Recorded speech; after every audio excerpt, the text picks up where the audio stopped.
افغانستان افغانستان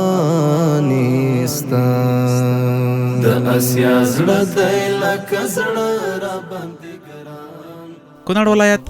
د مینې ننګ او جنگ ټاټوبی چې د تاریخ په اوږدو کې یې تل د یرغلګرو پر وړاندې قیامونه کړي او د خپلو وینو په نذرانه کولو یې د جهاد سنګرونه تاوده ساتلي. بسم الله الرحمن الرحیم.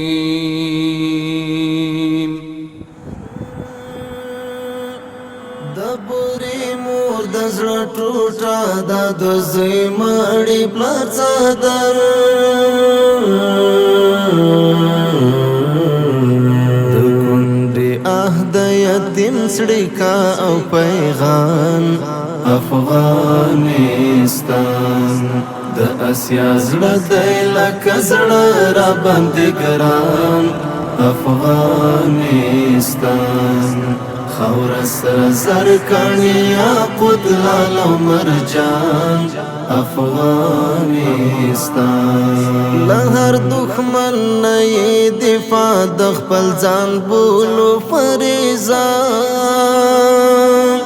له هر دښمن نه یې دفاع د خپل ځان بولو فریضه.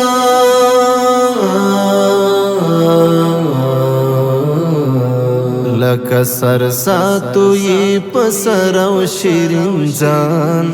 افغانستان د اسیا زړه دی لکه زړه را باندې ګران. افغانستان خاوره سره زرکړې یاقوت. ولایت کنر با داشتن مناظر زیبا و دیدنی و همچنان با داشتن طبیعت دلانگیز و کوهستانی، داشتن جنگل‌های با ارزش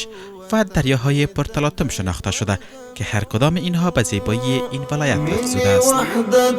د قشر وطن د تګي پرګنو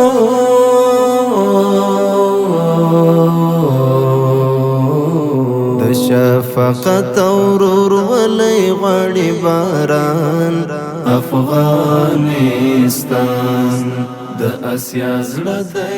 ولایت کنر با داشتن 15 ولسوالی در شرق کشور و هممرز با کشور پاکستان در مسیر تاریخ به عنوان منطقه مهم در جهت تجارت میان افغانستان و آسیای میانه شناخته شده است. اسعدآباد، چوکی، چپدره، ناړی، دانگام، سرکانو، وایگل، درای پیچ، مروره، برگمټال، نورګل، خاص کنړ، کامدیش، نرنګ او کوست کنړ د یاد ولایت ولسوالۍ دي چې هر ولسوالی یې د تاریخ د کارنامو روایتونه لري. د وطن د جوړولو کړل ژمنه قدم په قدم ونه زرغونې شوې په ونو د هېواد هره لمنه قدم په قدم ونه. الحمدلله امنیتي وضعیت خو ډېر ښه دی. فلحال موږ ډېر خوشحاله یاستو. لکه فلحال اوس ډېر ښه دی، موږ خوشحاله هم یاستو. امنیتي وضعیت کې انشاءالله که مشکل به نه وي، ځکه چې مخکې موږ داسې آزاد چکر به کونړ کې نه شو ولی. اوس الحمدلله ښې ادارې ټولې ادارې هم لټ په لټ کړي دي. امنیتي وضعیت ډېر ښه دی. ماشاءالله مجاهدین د علمای کرام چې راغلي ښه امنیت دی، ښه خوشحاله ښه باوري په حکومت باندې. با توجه به نظریات مردم، نیروهای پلیس تا چه اندازه فعالیت‌های مؤثر در تامین امنیت انجام دادند؟ مجاهدینو موږ تاسې د شرعي نظام عسکري موږ تاسې باید په چکپاینو باندې له عام ولس سره ډېر نیک برخورد وکړو، ځکه په ولس کې به داسې خلک موږ تاسې باندې راځي، سپین ږیري به وي، لیوني به وي، ماشومان به وي، هر رقم خلکو سره موږ تاسې سره کار ده. باید که ولسي خلک یوه تېره او زیاته خبره موږ تاسې مجاهدینو ته وکړي، باید موږ تاسې حوصله ورته وکړو او نیک چلند ورسره وکړو موږ تاسې، ځکه موږ ته د شرعي نظام عسکري وي. ځان وکړه پامیراته هسکه دې شمله شوه اوس ځان وکړه پامیراته دغه انګازه دې پیره ډکه له کماله شه دغه انګازه دې پیره ډکه له کماله شه هر ځوان دې ایوب شهاره پیغله دې منه شه. 100 سال دی کوم ځای نه راغلی؟ څه حالات پلار خو مشکل خو به نه و چېر جه د خیر سره مزال علي استاد ستړي مه سئ د کوم نه راغلي استاد چېر جه د خیر سره لرې خو مشکل خو لاره نه و مرزال علي ملس ولس دې ټول سوکاله شه پورته دې له غېږې نه د نور سپینې رڼاوې شوې ستا په تېره توره دلته بورې بیا نوم یې اسدالله سنګري ده د کونړ ولایت د امنیه قومندانۍ سرتېره یم دا موږ راوتلي دي چغان پوستې عمومي چکوین ده او موږ باندې دې باندې امنیت ته ولاړ یو او ولس ته دا ډاډ ورکوو چې موږ ژوندي یو د تاسې ساتنه به کوو او تاسې ته ډاډمن اوسئ سپوږمۍ دې کلیواله شه هر ځوان دې ایوب شهاره پیغله دې ملاله شه نوم مې شرفالدین شاهین دی د څوکۍ ولسوالۍ د خازي باندې پل امنیتي پل ساحه ده د خاص کونړ او د څوکۍ تګ راتګ د لارې پل دی موږ دلته امنیتي پوسته لرو او باید چې موږ د عوامو سره لږ ښه ژوند تېر کړو او امنیت یې تامین وساتو هر ځوان دې ایوب شهاره پیغله دې ملاله شه ښاد اوسې اباد اوسې ولس دې ټول سوکاله شه دغه ساحه زمونږ کنټرول نه لاندې ده امنیتي پوسته پرته ده او هېڅ نوع مشکل نشته دی او بس دغلته د امنیتي تدابیرو په خاطر باندې چې د پل ته نقصان ونه رسېږي د خلکو ته ونه رسېږي کلي ته ونه رسېږي نو مونږ پراته یې دغلته پوسته ده خیرات دی الحمدلله هېڅ مشکل نشته زمونږ هم ورسره ښه دی او خلکو هم راسره ښه دی څه مشکل هم منځ کې نشته دی چې یاره مونږ یو دا داسې دي او یا داسې دي بس آزادانه ژوند دی دی هم دی او زمونږ هم دی ډېر د الله تعالی نه راضي یو چې د امارت اسلامي د راتګ سره تقریبا 4 کاله پوره کېږي خواشه چې امنیتي وضعیت 100% کې تامین دی او الحمدلله هرې ولسوالۍ ته چې څوک غواړي سفر کولی شي هېڅ قسمه ستونزه نه لرو لله الحمد امنیت بالکل په ټولو ولسوالیو کې په بانډو کې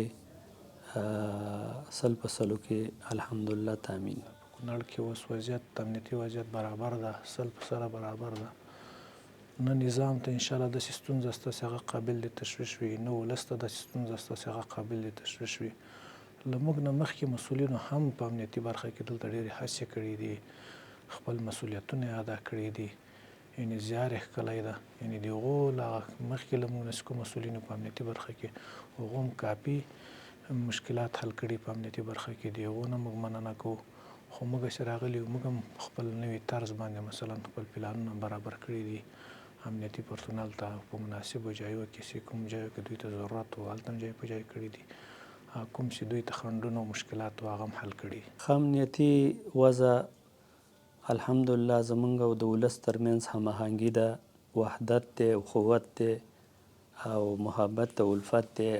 ټول الحمدلله ولسونه اسلامي مفکوره لري اسلامي فکر لري نو د خپل نظام ساتنه کوي او خپل نظام سره محبت او مینه لري هر ځوان دې ایوب شهاره پیغله دې ملاله شه ښاد اوسې اباد اوسې ولس دې ټول سوکاله شه ولس خود تقریبا په امنیتي برخه کې انشاءالله 100% مطمئن ده همداسې ستونزه او مشکل انشاءالله نشته چې ولس له هغه نه تشویش ولري او ولس موږ ته راځي خواست دي همکارۍ کوي همکارۍ یې کړې هم ده موږ هم غوښتونکي دي دي چې ولس ته همکارۍ وکړي مثلا په امنیتي برخه کې د خپل امنیتي پرسونل سره د خپل نظام سره نو دا کوم موجوده امنیت چې په ټول افغانستان کې تامین ده له دې نه ولس خوښ ده او ولس په هره برخه کې چې خصوصا که په امنیتي برخه کې وي که په نورو برخو کې وي د خپل شرعي نظام سره خپل مکلفیت ادا کړی د دوی نه نور هم خواست کوو چې په دغه برخه کې د موږ سره زیات همکاري وکړي ولس ته زمونږ پیغام دا دی چې موږ په کلونو باندې په بهرانو فکرونو او سوچونو باندې او په بهرانو دسیسو فریبونو مکرونو باندې په خپل منځ کې هیواد هم د بدبختۍ سره مخ کو، خپل منځ کې هغه دښمنیانې او بدبینیانې هم په هغه اساس باندې رامنځته شوي دي او زموږ هیواد ته هیچا خدمت نه دی کړی. اوس الحمدلله د امارت ټول مشران، د امارت ټول مسؤلین، د مشر نه تر کشره پورې د هیواد بچي دي او دوی په خپلو سترګو باندې ولیدل او د هغوی هغه خدمتونه ډېر په کمو امکاناتو سره او په ډېر کمزوري اقتصاد سره چې دوی ویني چې خپل کور څوک څنګه جوړوي، نو دوی په سترګو باندې ویني چې دغه د امارت مسؤلین د افغانستان د هیواد خدمت د خپل کور په شانته روان کړی دی او کوي. نور دې نه غوښتنه دا ده چې د نظام په شا باندې ودرېږي، نور د خلکو په دسیسو او په شیطاني دغو باندې نه والېږي او په هغه جال کې ځان را نه والي، خپلې مټې را ونغاړي او د خپل سپېڅلي اسلامي نظام نه دفاع وکړي، د نظام سره د الله د رضا په خاطر باندې ودرېږي، هم به هیواد آباد شي او هم به د اخروي او دنیوي زندگی د خوشحالۍ سبب وګرځي. نور شوي قبول اخلاص لنورينا كلمة دعاوي رب تستري ستري وخد ترحم دي وخد ورور وليدي وخد دي يوالي وخد أبدي وخد غمز پالو زلونو د پیوند وخد محبت